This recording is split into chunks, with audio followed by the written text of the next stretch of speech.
Let's go. Okay, so I am back doing new content.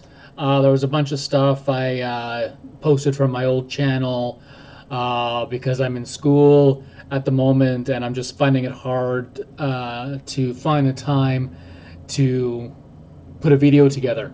But here we are, and I'm doing something new. Um, I am working toward, or I'm still doing the same stuff I was doing before, the flat earth stuff. Now I'm trying to get into Christian apologetics um, because, frankly, I'm an atheist. And this kind of thing, like, I've got involved in Twitter, and I mean, the stories are true. It is an absolute gong show. But here we are. Um, and I found this video. It's nice and short. This won't take long. Three questions for atheists. So I'm going to go through each point and see if I can answer them for him. All right. So let's have a look and get this video going. So I've got three questions that I want to ask atheists, and these aren't gotcha questions. I sincerely want to know, sincerely want to know the answer to these questions. First question is, do you believe that God does not exist? So you kind of either have that belief or you don't. You either believe that God does not exist or you don't. If you answered yes to that, then you're ready for the next question. Okay, so let's just deal with issue one or question one. Do I believe that a God exists? No. The reason for that is just the sheer mountains and mountains and mountains of no evidence. There's so much.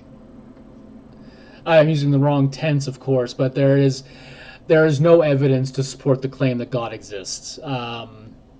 It's never been shown, never been proven, never been demonstrated. So no, I do not believe a God or gods exist. I don't believe there are any gods. Next question is, do you believe in evidentialism?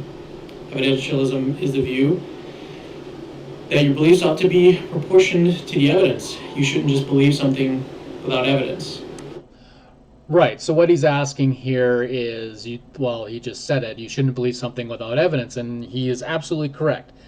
Um, but when you make extraordinary claims, you need to provide extraordinary evidence.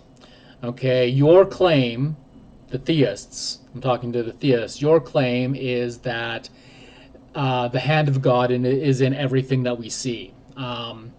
My position, or the atheist position, is there is no evidence of that. So that is why we have a lack of belief in God or gods, because there's a complete lack of evidence to support your claim that a God exists. Next question. Those are the first two questions. You answered yes to both of those. If you have the belief that God does not exist, and you also believe in evidentialism, you're ready for the third question. The third question is, what is your evidence that justifies your belief that God does not exist? Okay, so what is my evidence to justify why God doesn't exist?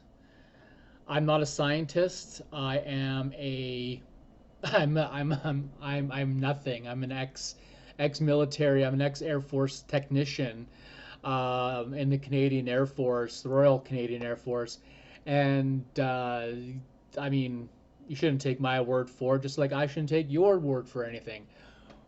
But going back to the question, what evidence do I have to support my position that God doesn't exist? It's like, where do I start? Um, but then you come in, you get into the notion that, or you get into the fact that there's no need to prove a negative. I don't have to provide evidence that a God doesn't exist. You have to provide evidence that a God does exist. Um, And frankly, the evidence on the atheist side of the argument is overwhelming. So there, that is 3 questions for an atheist. I trust I have answered those. If you have any questions, thoughts, comments, or anything, please leave them down in the comments. I will try to address them. You can follow me on Twitter here and get in touch with me there. And we'll see you on the next one. Okay?